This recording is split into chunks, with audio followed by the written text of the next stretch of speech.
Today I'm going to show you how to make a name that's connected like this with an offset path so you can make a two-layered name to go on things like a name sign. I'm going to teach you how to do that in Adobe Illustrator. So the first thing you want to do is you choose the font that you want, and in this case I'm going to use one that is called Bloomin' Legend. You can use whatever you want, but I recommend that you use something that's big and chunky so it's easier to connect them and it won't be brittle and break. So the first thing we're going to do is we're going to type out the two words, the person's name.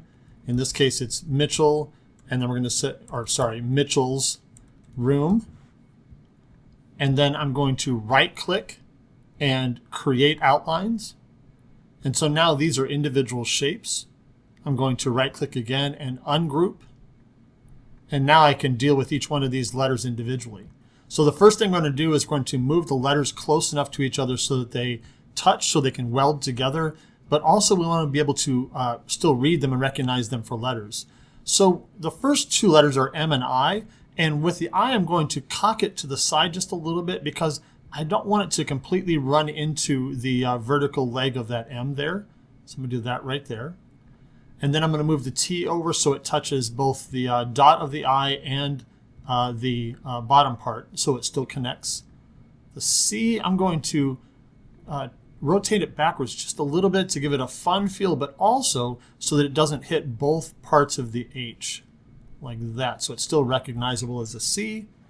Same thing with the E. I'm going to kick it backwards just a little bit. You could do whichever way you want. It's just a playful look, but it also helps solve making the problem of making it all look like it's one shape, one piece.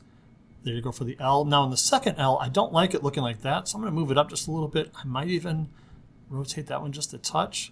Just kind of make it look like it's two separate letters there like that.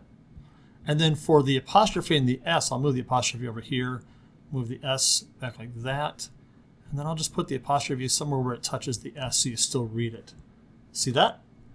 Now the last thing I'm going to do for the word Mitchell's is select it all, and then Pathfinder, Unite right here. And now you'll see, especially if you go to outline mode, which is Command Y, you'll see that it's all one shape, it's all connected, it can be moved together. We'll do the same thing real quick with room. Move it up here just a little bit. And we'll move the O over just a little bit so it overlaps the R.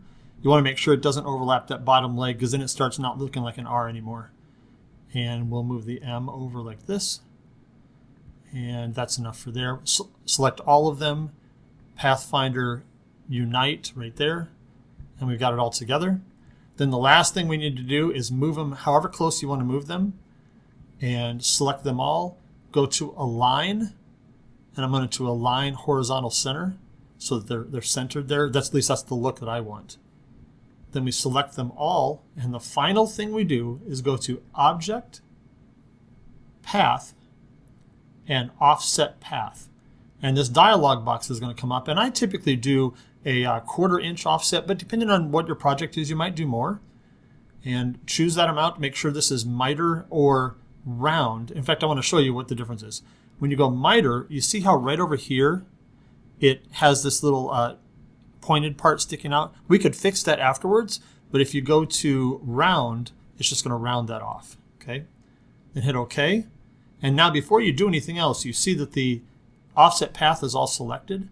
So if I go ahead and go to Pathfinder and Unite, it's now united all of the offset path. And now if I wanted to, I can move the offset path over here. We could cut that by itself, and then these would be our words to then create that look up there. And that's all it takes to make an offset path for a name on a door sign.